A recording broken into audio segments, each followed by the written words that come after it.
Thank you. Thank you. I just want to say thank you. I really do. I appreciate you guys, man. Y'all really been hanging out there with your boy. Y'all really been hanging out there with your boy. Hey, how you guys doing today? My name is Danaris, and I'm the host of the Mars Show. And today we got another delicious recipe, and the title of this recipe is Smothered French Onion Chicken and Mashed Potato Bake. And I did get this video from Cooking with Tammy. I hope everyone's having a good day out there. I hope everyone had a good day yesterday. And I hope everyone continues to have a good day for the remainder of such. Like I said, we're going to go ahead and venture right on over into this delicious recipe. Let's go. Let's get to cooking. First thing we're going to do is we're going to season up our chicken. We need to grab some oil. All right. This is just going to make that spread of the dry seasoning a lot easier. Let's start off with adding a small. Come on. You know what we got to do. Let's go. Miss Tammy over there grinding. Miss Tammy, I see you. I see you over there pumping out those videos. Let's go. Let's go. I see you over there making delicious recipe, one after another, for sure, Miss Tammy. All right, Miss Tammy, the floor is all yours after that nice, marsh, warm welcome. Let's go. A pinch of salt and ground black pepper. Now, here's the thing. If you're going to be using a lot of seasonings that contain salt, you might want to use the salt lastly. We're going to add some garlic powder, onion powder. Okay. Smoked paprika. Mm-hmm. All right, you want your chicken to have a nice, deepened, smoky flavor. We're also going to add some regular paprika for subtle taste, but most importantly, color. Let's add some of my beautiful, delicious Cooking with Tammy seasoning. Yes, indeed. Yes, indeed. Go support. Let's add some of our... Go support. Go pick up a bottle and let her know that the March Show sent you. Let's go. Let's go. Our spicy Cooking with Tammy chicken all-purpose seasoning as well. She covered all bases, for sure. Which is not too spicy. It's just the perfect element of spice. Okay. Let's also add some Italian seasoning. Mm-hmm. Get yourself a good blend of Italian seasoning, and let's get to mixing. In the meanwhile, let's work on getting our pan nice and hot because we're going to be searing and browning our chicken. Good color change. Add a small drizzle of oil to lubricate the pan, and we're going to add our chicken pieces. Yeah, we got sizzle. Nice deep sizzle, too. Let's go. Let's go. Sounded like fireworks on the 4th of July. The good thing about the size of this pan is it's large enough so I don't have to sear my chicken in batches. Give yourself some room to work. All right, we're going to cook it for about 4 to 5 minutes on each side. Okay. All right, let's toss that chicken. I want it to cook on the other side as well. She's steady agitating. She's steady moving that meat around. She's steady moving that chicken around because she don't want it to burn, for sure, for sure. Just steady agitating. Oh. Let's go. All right, that's it. Looking good, looking about good. About another 2 to 3 minutes. Okay. And we'll be removing our chicken from the pan.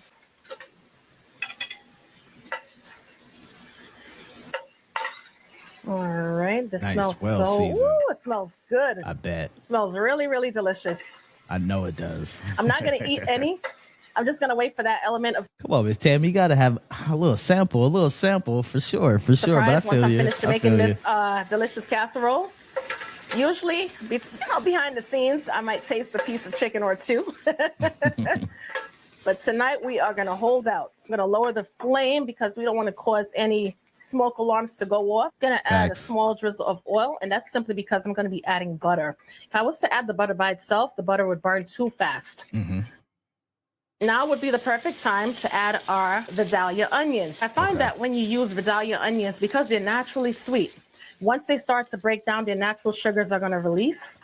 And that's what's going to caramelize our onions. It's really important to allow those onions to cook for about 20 to 30 minutes because the more they caramelize is the deeper the flavors are going to be. And that's the flavor that we appreciate when it comes to French onion anything. Absolutely. Those deep and rich flavors from the caramelized onions.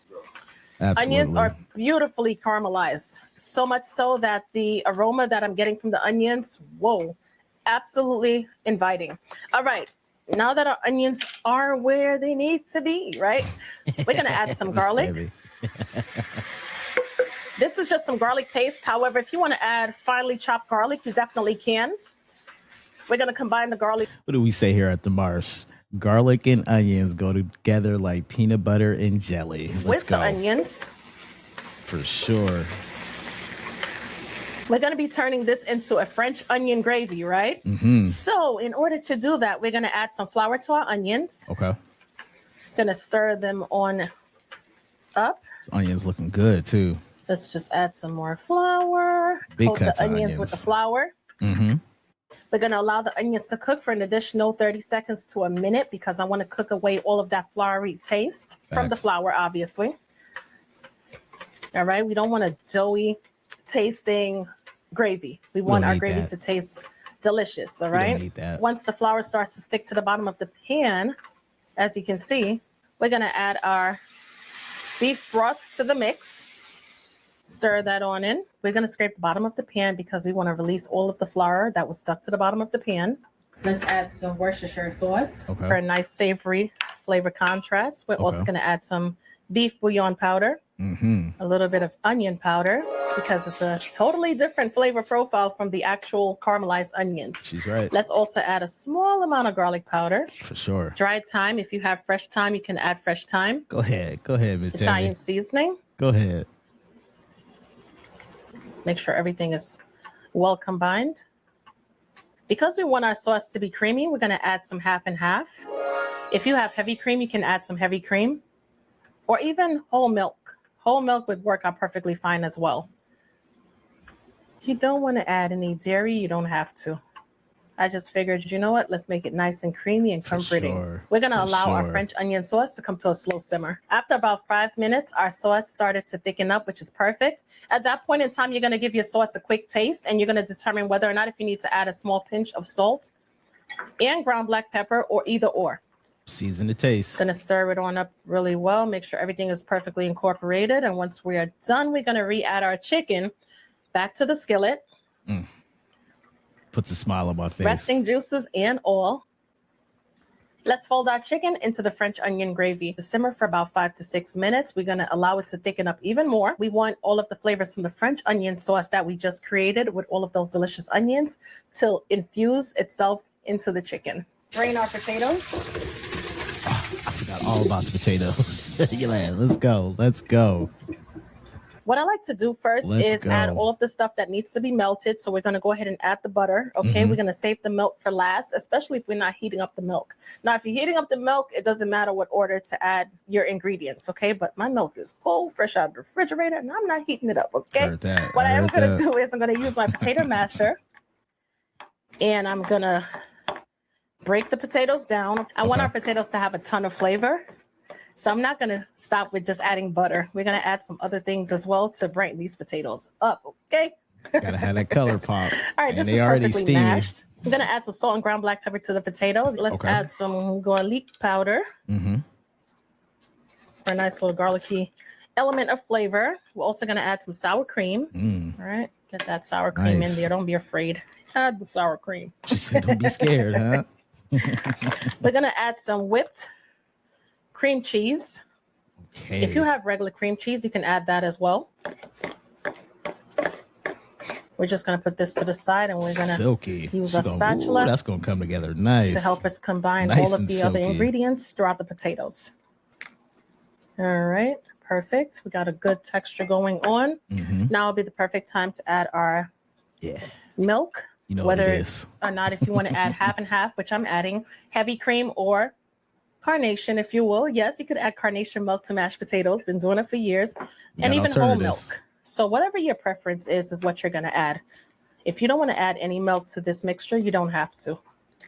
I'm not going to add a lot of liquid because we want our potatoes to have some type of substance to it. We don't want it to be like a mushy mess, if you will. That's right. We want our potatoes to have some body, okay? With a capital B. When you lay those potatoes down, they don't sink to the bottom. For sure. All right, so this is perfect. For sure. We went ahead and removed our French onion chicken from the stovetop and check it on out. Goodness, those chicken pieces are so nice and tender.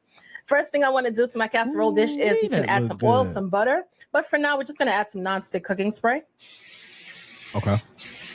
We're going to take our perfectly whipped mashed potatoes. Silky. Now we're going to place it into our casserole dish. Take the back of the spatula, spread it on out. For sure. Doesn't really have to be spread out evenly as long as it's spread out into the casserole dish. For sure. All right, I think this is perfect. What do you think so far, right? Yes, that looks I think great. so. Going with our French onion chicken. And we're going to place it on the top of our mashed potatoes, just like this. It's going to pick up all of the gravy. The gravy is going to seep down into the potatoes, of course. All right. Miss Tammy, you show it out. All right, you show it out. I know I say that a lot, but Miss Tammy, you truly show it out. And I'm like really thinking if I got all these ingredients to make this right now. It's like having gravy and mashed potatoes. And I think I do. Add some more chicken. Look at that. Onions cooked down to perfection. We're going to go in with our Gruyere and mozzarella blend. Yeah, that wouldn't have made it to the oven. However, if you want to add some provolone to this, you definitely can. Telling you. And some freshly grated Parmesan cheese as well. Okay, make it nice and cheesy. Make it worthwhile. Okay. For sure.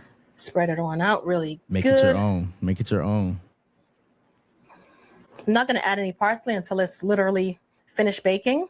Because if you add the parsley now, it tends to it looks dried out. You know what I mean? Mm-hmm. I want it to look nice and vibrant because presentation when it comes to cooking is everything. All right, here's what we're going to do with our beautiful French onion smothered chicken potato casserole. Let's go. We're going to place it into our preheated 375-degree oven covered for about 30 minutes. Once we're done, we're going to remove the aluminum foil, allow it to cook for an additional 15 minutes. Once you're done with that, you're going to turn on the broiler because you want it to become nice and brown and bubbly on top for maybe about 1 to 2 minutes. Depending on your stove, right? They have gas stoves, you hear me? They have gas stoves and they also have electric stoves. So you know best how your stove works. Maybe you may need to turn on the broiler, maybe you may not. But nevertheless, don't forget to cover it down first and then remove the foil. Dinner is finished and ready to be served. Let's dig in. Y'all don't see her. I am super happy. Mm-hmm. It's not 100% set just yet, simply because it's only about 20 minutes out of the oven. But we're going to make the best of it, okay? Cheese pull. Yeah. Nice we are going to make the best of our smothered French onion potatoes. Look at those mashed potatoes. Let's go. With those little itty bitty onions in there. Oh, this cheese is golden brown and nice. Let's go.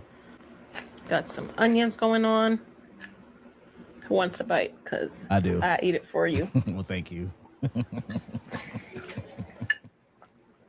Let us know.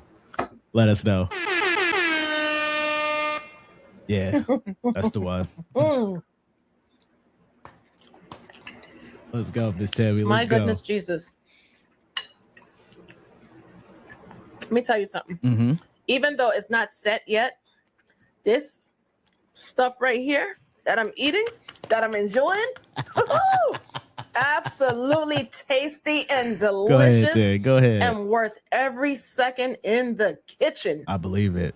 And I'm going to try it right now. Give this recipe a try. It's so worth it. We use basic ingredients, but yet we have the biggest burst of flavors going on whatsoever. For sure. Anyway, y'all, don't forget to I'm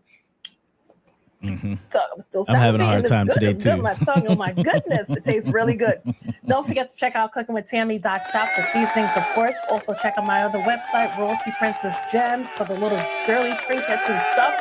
And that's about it, my loves. I would definitely keep these recipes coming. I will catch you in another video. Talk to you later. Bye, guys. For sure. Let's go ahead and give her another round of applause. For sure. Hey, that meal there, talk about hearty and stick to your ribs. And you're going to need a cot to at least go take a nap on. Yeah, that's a nice hearty meal. For sure. Definitely will rock you to sleep like a baby. All right, that's all I got for you guys today. Hope you guys enjoyed. I hope you learned something. Maybe you got a little spark of curiosity in the kitchen. All right, you guys be safe out there. Have a good one. Later.